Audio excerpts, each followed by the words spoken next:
Good morning, community newspaper fans. How you doing today? My name is George Gonzalez, and you're watching Let's Chat with Disco George. Today we have a very special guest, the mayor of the city of West Miami, Eric Diaz-Padron. Thank you for coming and spending your morning with us today. No, thank you for having me. It's a pleasure to be here, and it's a pleasure to be here with you always. Tell me, how does it feel being the youngest mayor in Florida? It feels the same as yesterday, and we'll see how long that lasts. Maybe tomorrow somebody younger runs and wins, but it's been exciting. It's been not too different, except I have more of a an ability to put forward the policy that I wanted to put forward in the city of West Miami.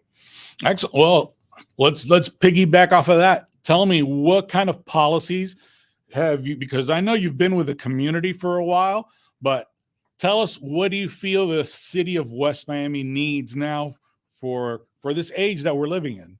So the first two things I'm working on were campaign promises that I intend to keep, and that's number one, lowering property taxes, which I believe we will be doing this year. What I call a stopgap, which would mean that homestead residents are not going to pay more than they paid last year in property taxes, dollar wise, and uh, and then next year, hopefully, we find enough inefficiencies where we can start actually lowering the millage to a considerable amount.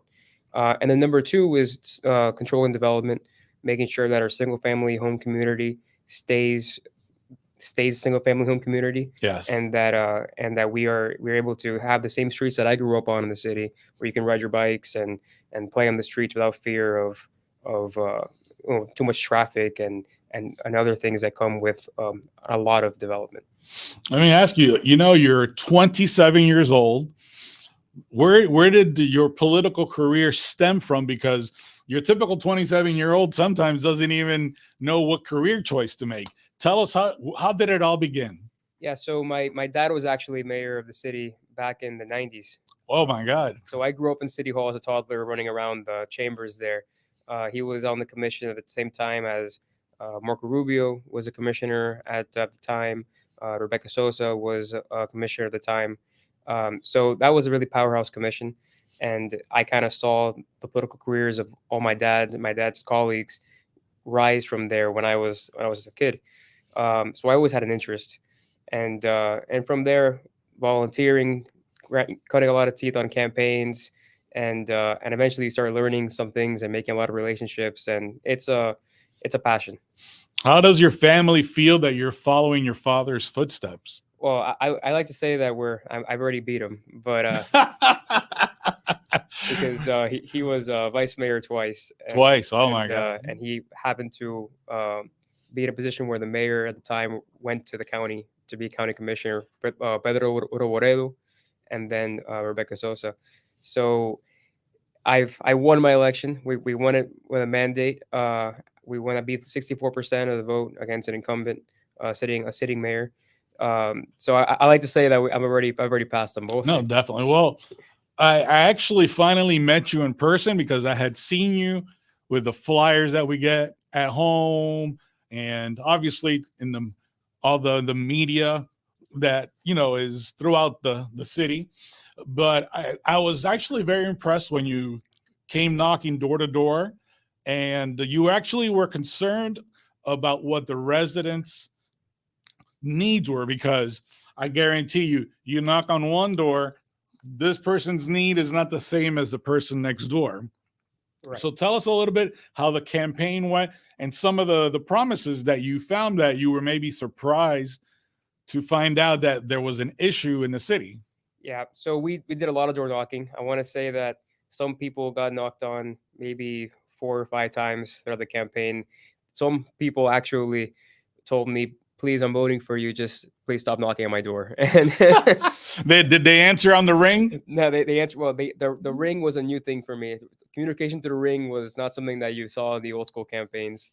But yeah, the I would say the knocking on doors is the only way to truly see the residents' perspective and they get to show you the problems in their houses. You get to go to their backyards and actually see this tree that's meshed with the fence and going under their property, and really see things that you wouldn't see otherwise, and things they don't call the city about, and things that need to fix. And some of them are very simple. Some of them have to do with just putting a soundboard between them and the school next door to lower the sound for them. Some of them have to do with just taking out a certain tree, replacing a certain tree with a native species. So some things are very simple, and those things are things that we have to solve faster. Okay. By solving, what are you going to be doing now that you're in office? We have you for 2 years and hopefully for more. Definitely. What are some of the solutions that you're bringing to the city? Maybe modernizing the systems that we have. Tell us a little bit about that. Yeah, so I think that anyone who goes to our webpage will see that, like many local governments, we haven't kept up with the times. Even though when it first was created, West Miami was ahead of its time in the IT department. We need to modernize that so that there's information for residents, so that they can they can already pay bills online, but pay them in a more efficient fashion where they have better service. And then, frankly, something that I have hopefully coming on in October, and I'll be happy to come back on the show and talk about it at that point, is we're going to enroll between now and the end of the year a whole host of what I call one-click government feedback accountability tools, which I think in some cases we're going to be the first in the nation to enroll in terms of innovation, that allow for residents to, without pause, without having to give information and long surveys, and just give feedback immediately to their government directly and quickly. So I'm excited about that. Innovation's coming, and hopefully the West Miami with the forefront of it. Well, that's fantastic. So that means we don't actually have to go to City Hall to do everything. My goal would be that you don't have to go to City Hall to do anything. I don't. Everything on your phone? I don't want to see you at City Hall. What? You don't want to see me at City Hall? Hall? Oh my God! in West Miami, we have my door is always open to you. But if it's not a problem, I want to have you there for coffee and to talk nice things. But if I want you to be able to not have to leave your home to fix your issues. We have an older population, and for that, obviously, we you need to have that in-person service and walking through things. But other than that, I would like to get to a point where residents don't have to take time out of their day and come to city halls during business hours to actually get things done. Talking about the city of West Miami, I consider the city of West Miami a little gem. And if you guys have never heard of the city of West Miami, can you give us the parameters so they get an idea? Sure. It's the wide parameter is 57th Avenue to 67th Avenue, Corway to 8th Street. Now, in that area, there's a jagged area where it's cut out and it's unincorporated dade. But we have all the good things: Happy Wine, Ladmer Cafe, all the gems in the area are ours. Don't forget Cierto. And don't forget Cierto. Cierto is a new gem. The great family. Oh my God! That's my new go-to place. They're fantastic. I think that's the type of business we're trying to attract to the city. Those small mom and pop businesses that really produce great quality service and food. So one example is Happy Wine. We're having Happy Wine. I mean, victory party there. They're fantastic. Cierto is fantastic. And that's the type of business we're trying to attract. So hopefully we get more of that, and we can keep growing that. I like going to Happy Wines for happy hour. Well, that's the happiest time. No, definitely. And my wife loves the Spanish flamenco on Thursdays. Yes. I don't know if you've gone, but Thursdays at Happy Wines is fantastic. Yes. And I'm a big fan of just pairing the wine with jamón serrano croquetas. Oh, that's yes. What kind of croquetas do you like? Bacalao, jamón, queso. Jamón is the only way to eat a croqueta. Jamón. Well, let's back to the services. I know my new favorite service the city has. You're probably gonna laugh. The Freebie. I love the Freebie. I'm like a Freebie addict. And my wife, when she's like, "What is this? who's picking you up? And I'm like, it started with the electric little carts. Yep. And now we're up to Teslas. Yeah, we have a Tesla with the wing doors and everything. It's very fancy. The city didn't buy a Tesla. That's part of the service Exactly. that this private contractor pays for. It's paid for by the half penny tax, the sales tax that we get from your money that you spend anyways. Exactly. So it's we're actually going to expand the route now. Really? We're going to do a route expansion to allow people, freebie lovers like yourself, to go to more places. And I'm looking to add more connectivity with Coral Gables' transit. They also have their, because is there any way you can connect them? Freebie and trolley. Yeah, we're working on that. Oh wow. And that would be ideal. So our residents who love going to Coral Gables downtown can head over there. And while they're not in our city, we're big partners of the city of Coral Gables. We love taking advantage of their. Oh, they're very similar but different, because if you're driving, you could see that Coral Gables, very tree, but we're very tree. And we're going to be more for tree friendly soon. Hopefully, we're going towards that direction of putting more trees, getting more tree lining. What you're seeing a lot in terms of population demographic shift is a lot of the people who used to buy in Coral Gables are now coming and buying in West Miami. Maybe, a lot of that is pricing. Yes. Even though the prices in West Miami are exploding. I just saw a home, a 3-1. I think it was 1,200 square feet. It was going for, guess how much? 1.2 million. Close. It was $600,000. No, because there's and it's a fixer upper, ladies and gentlemen. A fixer upper for $600,000. Are you the realtor on? Are you gonna give your number? I want 3%. No, but it's honestly, it's getting to the point where now you're seeing a demographic shift, and it makes sense because the city of West Miami is, like you said, a gem. It's so perfectly located in the county. Mm-hmm. We have our own police department. We have a less than 2-minute response time on police and fire. We have fire rescue right in the middle of the city, Miami-Dade Fire. We have, I think, 5 stations within 6 miles or something like that. It's a perfectly located city. It's a very, very safe city. You look at stats across the state of Florida, and it just makes sense. So you're going to continue to see that shift towards West Miami being a community much like a Shenley Park or exactly, but better. I think it's better, but better because we have our police department. Exactly. And you know what I've noticed, that there's a lot of new families moving in, and the plus for that, I could tell you, my son is now 18 years old, but we took advantage of the parks. Production, when you get a chance, can you put up the picture for the parks? Cooper Park. I love Cooper Park, and it's situated right next to Publix. So if you want to grab a box of chicken and go eat it at the park, it's fantastic. It's a beautiful location.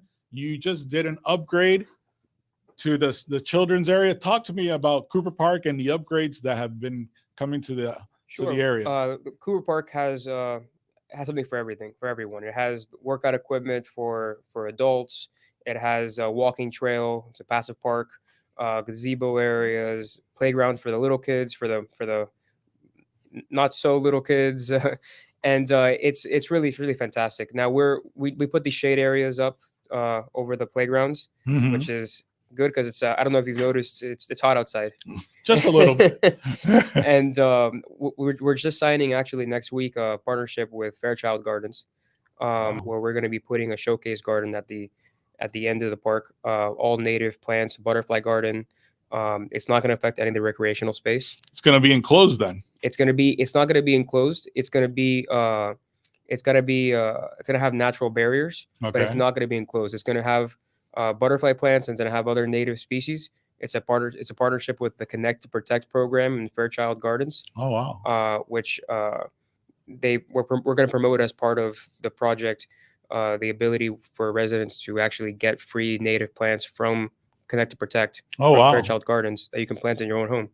So that's coming to Cooper Park, and we have a lot of things planned that we're not ready to announce with the Cooper that we hope to be able to announce soon. Will we ever maybe get a barrier fence or something? Yes, that's something that we're working on. that's been in the works for a while, and I think we're almost there. I'm definitely moving towards immediately fencing off the toddler areas, Okay. because they're not super active streets, but there is streets next to it, and we don't want to have any safety issues arise from a kid running wild. You never know. It just takes 1 second. You're right. So we're working on that, but we would like to see a decorative fence put around the park. Yeah, I think that would be a nice touch to the park. I hope it's not a 6-foot one. No, a small, maybe Maybe a wooden- 4-foot. Yeah, And then maybe you could put some nice shrubs or something, bring some greenery to it, because the park is a beautiful park. it's beautiful, but like everything else, it needs to, everything needs to be elevated, because you should always be looking to elevate it. Exactly. There was a great Twitter thread I read the other day, and I really enjoyed it. It was about how governments have gone this minimalist route for years now, where we've gotten the same benches and and there's no artistry to it, and everything's looking exactly the same. And I'd like to get, if we're a small enough community where we don't have to buy in bulk of 1,000 benches and 1,000 chairs, Exactly. and we can actually maybe go through a route where we can get a little more decorative equipment, decorative things in the parks to give it that sense of identity. Exactly. Well, I think West Miami has a beautiful identity as it is already. Like you said, we call it the little gem. But I think that between the trees, the community itself, we have the Rebecca Sosa rec center. The multi-purpose facility. Yep. That's unbelievable. In that park, we have baseball. We also have racquetball, but right now it's not being used. We have a brand new fully equipped gym coming now. Oh, really? That's going to be done next year. It's going to be a fantastic facility for residents to use. And then we're going to be looking. I think I mentioned to you off camera. We're now going towards putting together a Parks and Recreation Advisory Board. Okay. And it's part of my campaign promise to be resident driven. Everything in the city has to be resident driven form of government. So that board will now advise on park programming, recreation programming, and with that, I think we'll get better participation in leagues. We'll have better leagues. We'll have a better sense of what equipment people want, what courts people want in the parks. Do they want a pickleball court? Do they want a new racquetball court? Do they want more soccer? We'll get a better sense on how to service our community. Yeah. Well, that's fantastic. Well, I'm gonna shift a little bit to a little bit more difficult subject that always is very interesting: traffic, crime, and the police. We have an excellent police force. I think they do a great job. The last time I called them, they were there. I timed them at 53 seconds. So that was pretty incredible. That's about the average. Yeah. But I want to know what's going on. Is there an upgrade to the crime watch? What's going on to prevent? Because I know on Calle Ocho, that's probably the area that has the most crime, probably calls per square foot. Tell us a little bit about what's going on with that. So it's multi-pronged, right? So number one is we've added another police officer to the force that will be doing other things, but will be mainly stationed at the recreation center for after school care and for summer camp. So what that does is it allows us to have an officer there present, right? Because of all the recent events, I think it's important that we have an officer around a big group of kids. But that also alleviates some other officers who were doing a lot of heavy patrolling in that area to be patrolling more than general area, right? The crime watch is a very important point that you brought up. That was something that I talked to so many residents about. We have a crime watch right now called the Red Riders, which is for the general area from Bird down to 8th Street. And while it's a great group of people, it really is focused on the unincorporated areas of the county. It's a county program. The West Miami is not very involved in it. In walking doors, I met so many people who were interested in getting to be part of an actual West Miami crime watch that I think we're now taking the next step with our neighborhood resource officer to actually put together the program. And I think that's going to be a really, really good resource to preventing crime. Now, we say crime in West Miami. Crime isn't murder. Crime isn't even uh, theft of a person. It's mainly property theft. Breaking into cars at night, things that other communities have to deal with as well. Has there anything, because I have the ring, like we talked, it's incredible how technology has changed everything. I've actually gotten reports, not just in West Miami, because when you do the ring, that it does it with a square footage. But I see a lot of what you say, kids, they're getting out of the car, they're jogging, going car to car and looking for the open car. Have we done anything to stop that? Maybe after midnight. Yeah, we're working with the police. The chief is putting together a plan. Um, there's in the summer you have to go into higher patrol mode because of what's they call the summer heat in some communities.